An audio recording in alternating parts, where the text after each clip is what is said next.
Hi, creatives. Phoebe here. Today we are talking about brand partnerships. This is a topic that is near and dear to my heart. I think it's a complicated topic. I think the um, the ecosphere of online is moving towards brand partnerships and advertisements. Whether you are a small business owner or a creator or an influencer or a big business or what have you, I think brand partnerships can be really potent and fruitful.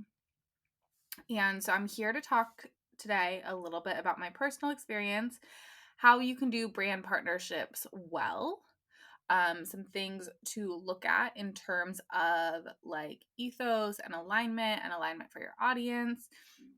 And we're not going to go super deep into like pricing or like how to uh, necessarily conduct a brand partnership or like how to like what sort of offerings to offer, but I am going to talk about my personal experience. And if you're interested in learning more, you can take my brand partnership class, and that's available now for about a week. And you can also add on the email class for $19. So that's a pretty damn good deal. And if you sign up for the brand partnership class now, I'm reworking this class, going a little bit deeper, making it more of a course style instead of like an hour and a half workshop. And you will get access to the new course as well if you sign up now. If you've been wanting to ask me anything, we now have a phone number. So you can leave a voicemail. No one's going to be picking up the phone. So if you're a little bit phone shy, that is okay. Go ahead, call 413-961-0855.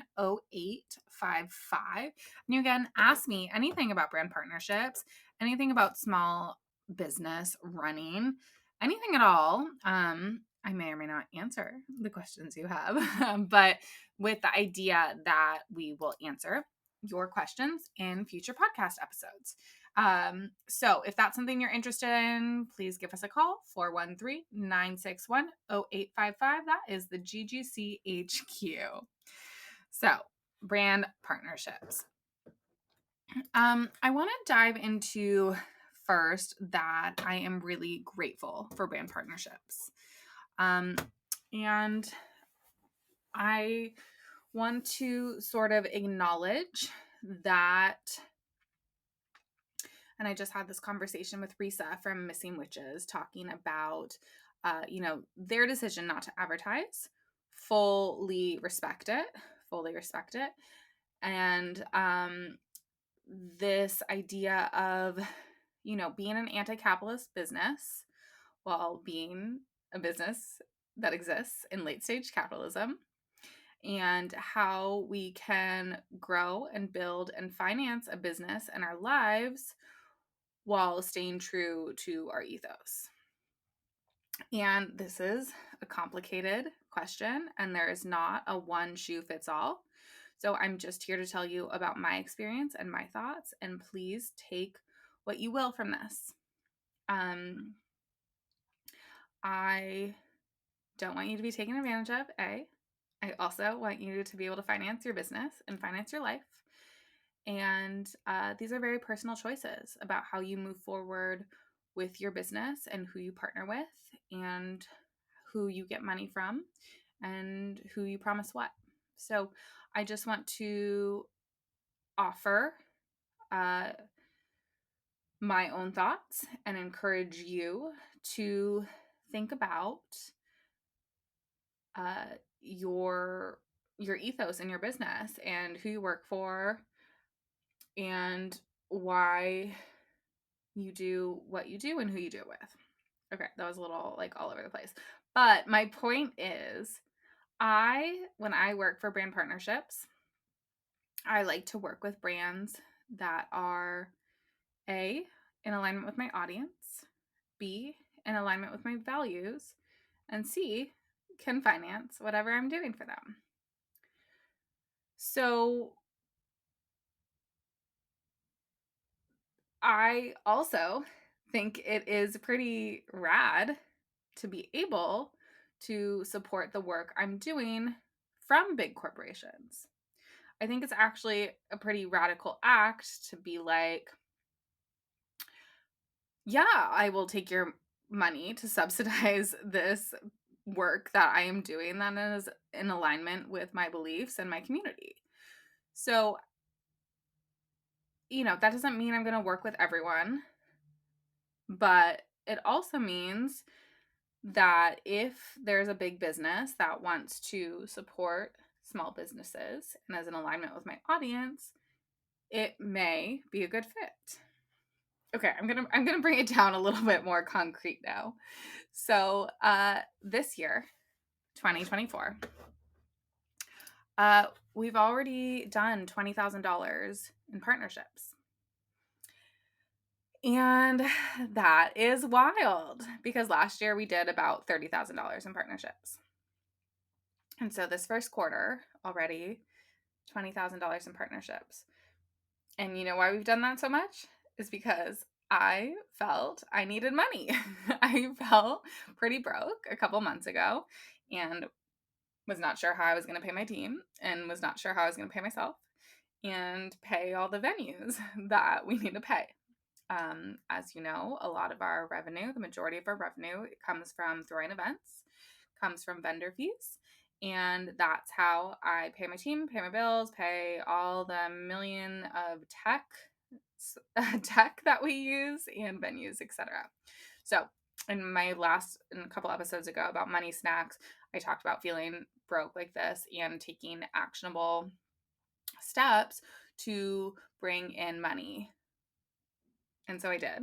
And we succeeded in supporting myself, my team, paying the venues, and bringing in $20,000 in partnerships quarter one. This is a really good way to finance your operations in times of low revenue. So, for instance, if you're a seasonal business like us, there are other ways to bring in money during that time, and partnerships could be one of them. Here are some partners that I've worked with: Adobe, Planoly, Flowdesk, Paloma, Topo Chico, Wink, Printify. And I want to talk about how I sort of got into partnerships and specifically about what some of these partnerships have entailed, what I've liked about them, what I maybe haven't liked about them. So let's start with how I got into partnerships. Partnerships really came about when I realized that we could have sponsors for in-person events, when we could have bigger companies pay for booths at a higher rate than you all pay. So we really started working with partners like Topo Chico, Get Around, Revive Kombucha, a lot of drink companies to be at our physical events to maybe hand out samples. And again, at that higher booth price. We would give them, a sponsorship title. They might also, besides their active footprint in the space, they maybe also got a newsletter shout out, a couple social media posts, etc. So we really offered like a multi vertical package for each business that we worked with. So, yeah, I think working in events was like a really direct way to start working with partnerships. Bigger businesses, especially direct to consumer businesses of some sort, or beverage food businesses, they want to get in front of specific audiences. And these businesses loved having in-person interactions. There is something very valuable about big businesses, but any businesses, as you know, connecting with people in person. So people like Topo Chico, again, would pay us a higher booth fee so that they could hand out bottles of sparkling water for free at our events in the hopes that the attendees would associate that good experience with that brand and, go to the store next time and pick out a Topo Chico for themselves. So a lot of these big businesses, especially these drink companies, like have in-person marketing budgets. Fast forward pandemic times, we always got to talk about it. I wasn't throwing events anymore. At, I guess, like right before the pandemic, I was starting to figure out, like, how do we continue to work with bigger businesses online and in person. So I had actually partnerships, having a team member work on partnerships was one of the first things that I hired out for. I knew it was a numbers game. You're emailing, and I didn't always have time to do that. I was focused on events. So I had a couple of partnership folks, and 2019, Nicole was working for me, and we had sort of decided to start talking about, digital partnerships in addition to physical partnerships. And she had a relationship with someone at Adobe Express. Back then it was Adobe Spark. And she reached out and we got connected to do a video project, a 3 video series. That was back when, man, I don't even know the name, Instagram.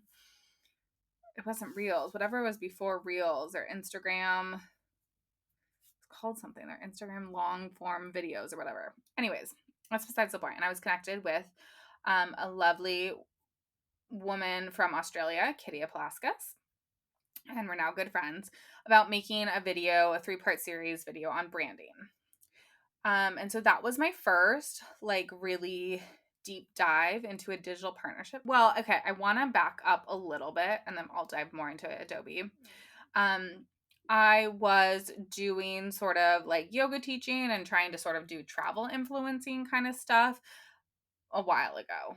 Like 2018 ish. So I had experience reaching out to brands for collabs, quote unquote, for basically asking for clothing in exchange for photos.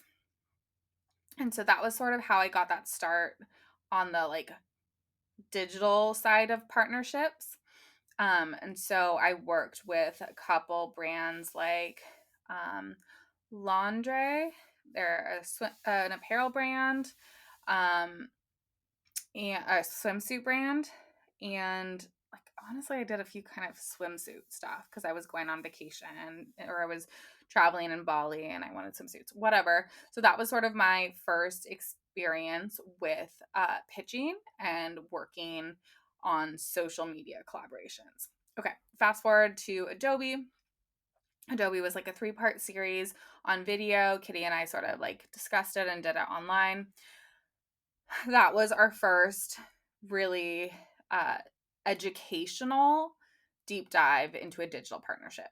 And then Adobe Spark started to create their ambassador program. So I got sort of funneled into that. And I've been with Adobe Express ever since on their ambassador community side. Working with Adobe specifically has been such a potent and powerful experience. I have gotten so many opportunities from them to not only speak at their conference, but to, a few weeks ago, I got flown out to San Francisco to speak on their live about Adobe Express in studio.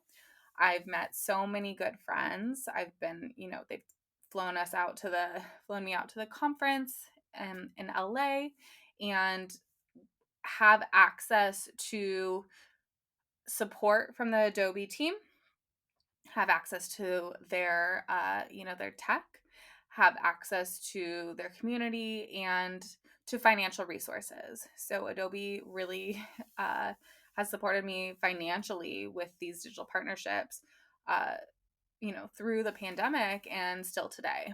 So I'm forever grateful to Adobe Express. And yeah, have recently, so I've worked with Planoly, Flowdesk, um, Wink, Printify is a recent partnership that I've started working on, and that is also a month to month ambassadorship, or it's just a repeat partnership basically. And I love working with these repeat partners because a lot of these are sort of one-offs, and then um, that relationship might fizzle. Also not to mention like all the turnover and all of these brands that we've worked with. I've seen it firsthand of like really trying to get connected with whoever's still running partnerships after you've been working with them for years. Anyways, a goal of mine is to work with more long-term partners that really are in alignment with the community, the GGC community, alignment with me, and so I can also deep dive into the product more. So on a personal note, the way that I get to know a product is really rewarding. And also for you, for the community side, you get to watch me talk about a product on a deeper level. And so you get to know the product. So really that's good from all sides, especially from an advertising perspective, right? A one and done sort of partnership could hit. It really could do, convert, or it could not. So I really find that I want to prioritize working with partners over a long term period. And I find the advertisers often want to do that as well if they're really aligned. I want to talk about some bad experiences recently about partnerships. So I like almost want to pull up my receipts for this. I will. One moment, please. Okay, I pulled up the email so we can really hop in on the tea. Some bad experiences. This was a bad experience. I didn't complete the partnership because I'll just tell you about it. So this is pop sockets. And yeah, I'm telling you all, pop sockets. I responded to their email and they didn't get back to me. So I'm giving, and that was like 8 days ago. So I'm giving myself full permission to talk about it because they didn't respond. So pop sockets reached out for a collab, an unpaid collab. So product only. And I was like, I'm not going to work for a pop socket, right? They're, $10, $20, whatever. But they actually have a lot of cool new products that are like good for content creation. And I thought, okay, fine. They're offering me 5 products for a post. Okay. So I went forward. Here's the email. We've been enjoying your content lately and would love to team up with you in a gifted collaboration. We would love to send you a few things to try on us. If you're interested, please follow the link to view the details and submit your shipping info. And then so there's like a form app situation that a lot of people have been using lately. And so you get to like pick your products and go through them and then give all your information. And so I did that. And so I spent, a good half an hour going through their products and trying to decide what I was going to pick and like having some ideas for how I would talk about the products, right? They followed up, a few days later, and they even checked in. They were like, I was checking back in to see if this collaboration is something you might be interested in. If so, please select your products and learn more. So they're following up. They're, again, directing me to the link for this gifted collaboration. So, I filled it out. I said, blah, blah, blah. I did fill out the form. And then, they said, thanks for submitting a proposal. Our team will review and be in touch with next steps. So then I reached out. I was like, okay, I haven't gotten that package yet.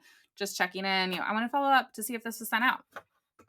And they sent me an email that says, thanks for getting back. After careful consideration of all applicants, we were unfortunately not able to accept your proposal this time around. We greatly appreciate your time and interest in collaborating with us, and please know that you will be considered for campaigns in the future. So this is wild to me because I also get emails about applying for partnerships all the time. They send out emails and they're like, please apply, for this thing and tell us what you would do about it. Fine. This was not that. This is an email that says, we want to give you these things in exchange for content. That's literally what it said.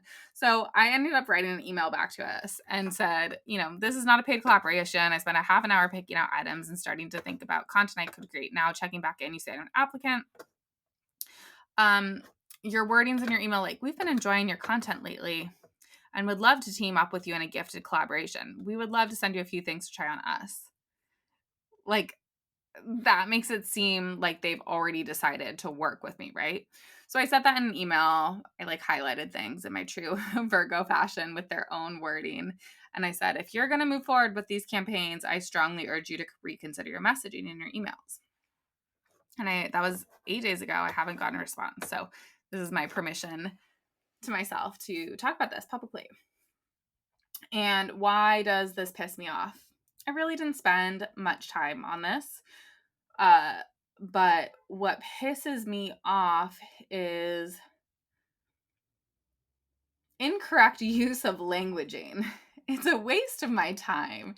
You wrote me an email that you weren't going to pay me, but you were offered me free product. I spent time going back and forth with you, thinking about this thing, maybe in the subconsciousness of my mind. And you say that I was an applicant. You did not ask me to apply. You offered me items in exchange for this collaboration. It's just wild to me. Why does it piss me off? Because they probably did this to a lot of people. Probably people were really excited about this collaboration maybe too. And yeah, it pisses me off because it's not quite a scam.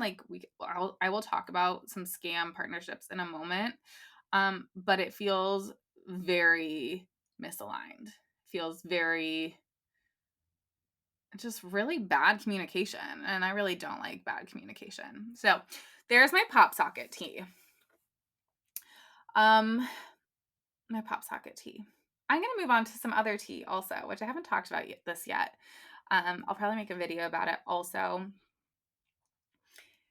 And we're going to talk about trying to work with ACT Insurance.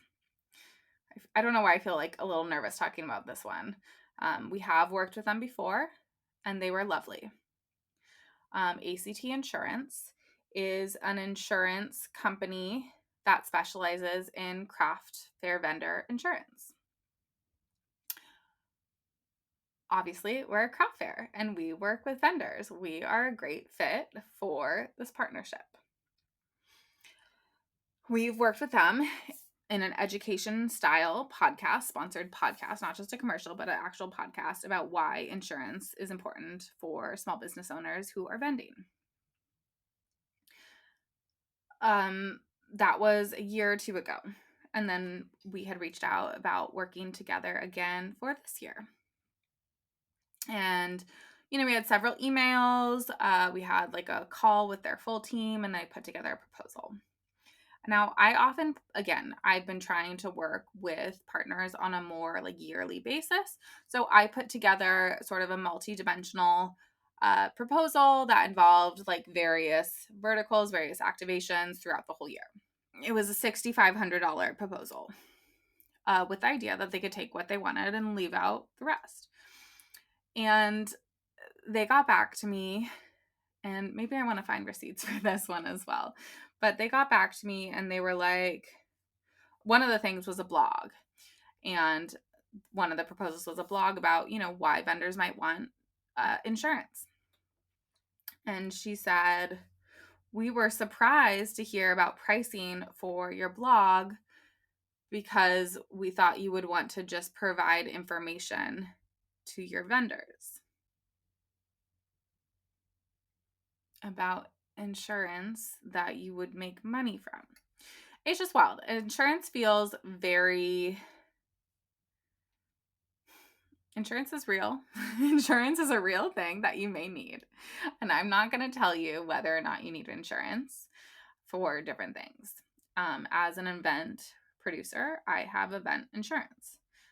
We do not require vendors to have vendor insurance.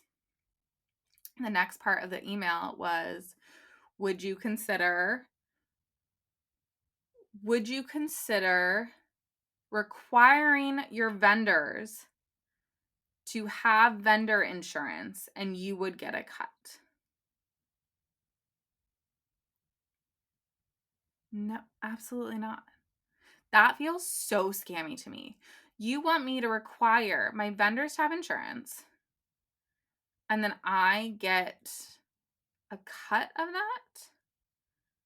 Insurance is what is so specifically scammy to me because yes, it's real, right? Sure, they're going to protect you on certain things, but you're getting nothing. You're getting, yeah, the safety of mine. Fine. It feels so scammy to me to force our vendors to get insurance and then take a cut of it. I don't really know how to describe it any differently than that, except it just felt so wrong to me and I was just appalled that they said that. And I said as much. And they don't want to work with us until we do that. So those are some bad experiences. These are, I guess, just in the pitching stages too. I don't think I've really had any bad partnership experiences at all. Everyone who I've worked with, who I've actually decided to work with, has been really incredible.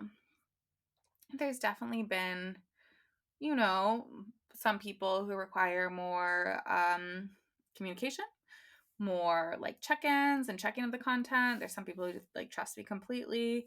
I don't mind check-ins. I don't mind, edits and stuff. I mean, I might mind a refilming situation, but I don't personally mind that. So some other things to look out for, the DMs about partnerships. Often those DMs are like asking, you'd be perfect for this affiliate or for this, dog collar, and we'll give you 10%, blah, blah, blah. Follow this page. I don't know. All of those are most likely scams. You'll start getting maybe emails with proper pitches.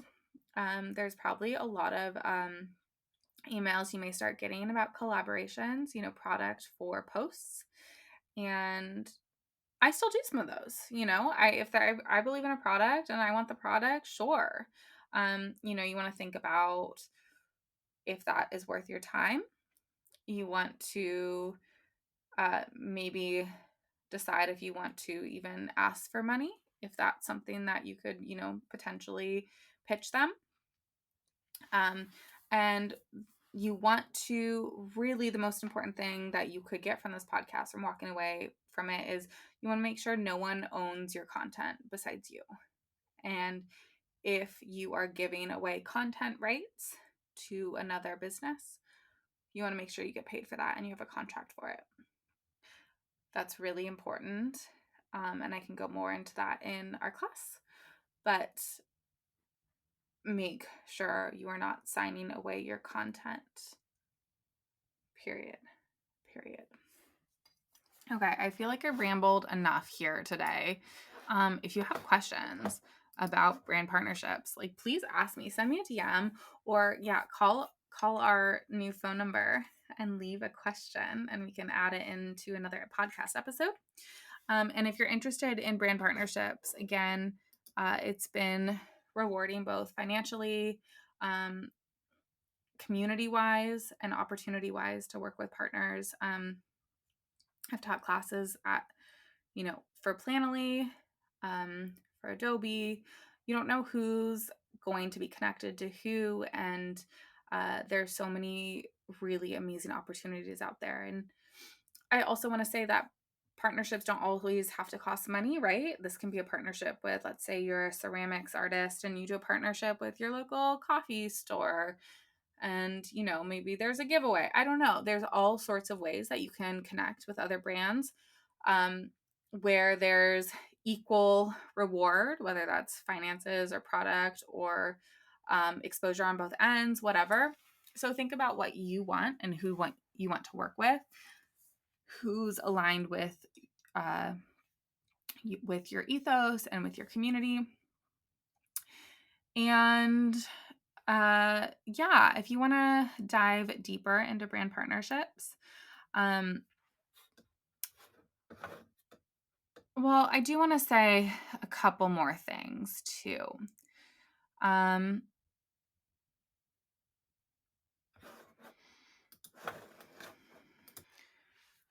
I do want to talk about partnership myths really quickly. Um, everyone can be a partner. Everyone can work with partners.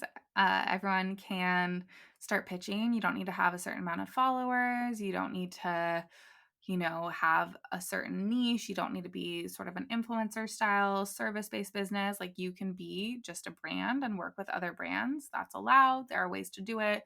There are ways to do it that are in alignment with your ethos, alignment with your audience. Um, this is another creative project. It's another revenue stream, thinking about how you can bake this into your content, bake this into your work, bake this into your day to day. So you don't need to have a ton of followers. You can be a product based business and work with other brands. And you can get paid right away for, even if you don't have a lot of followers, there are people who will pay you. There's also UGC, which is another different branch, if you will, of brand partnerships, user generated content. And that doesn't need a following. You make content for other brands, you send it in. So the other side of this is like figuring out if you want to reward other folks for making content with your product. So that is another thing to think about if you want to create an affiliate or a digital partnership program. That's something that you can do as well. I could talk about brand partnerships for forever. Again, it's a big part of my day to day. It's a big part of our revenue. It's a big part of my work and my interests. I think it's cool to be funded by corporations to subsidize your work. I mean, my other revenue comes from you all. And if I can also get some corporate money to support us, to keep your booth prices lower, that's great. To me, that's a win. So my brand partnership class, again, if you sign up now-ish in the next week or so, you can also add on the email class for $19. We'll also throw in my media kit template in there. And the class covers how to find brands that are aligned with your mission, how to find the right person to contact. This is maybe the trickiest part. How to outreach and position your audience as valuable to the company, how to create a partner deck, how to maintain and nurture these relationships. I also want to throw out that I think besides finding the right person to contact, is like following up. And that's my biggest advice to you is like, don't be scared to like send a follow-up email for both partnerships and also wholesale. They're sort of related, right, with pitching styles. And also make sure you stay really organized. And I go into some of those systems in my brand partnership class. And again, if you sign up now, you also get access for the course that I am in the process of making that goes into this a little deeper, more course style. So it'll be like small videos on topics instead of one long workshop. Okay, that's it for now. You can find out more information about the brand partnership class, girlgangcraft.com/classes. And yeah, send me a little voicemail. Call our phone number. That phone number again is 413-961-0855. Thanks for listening.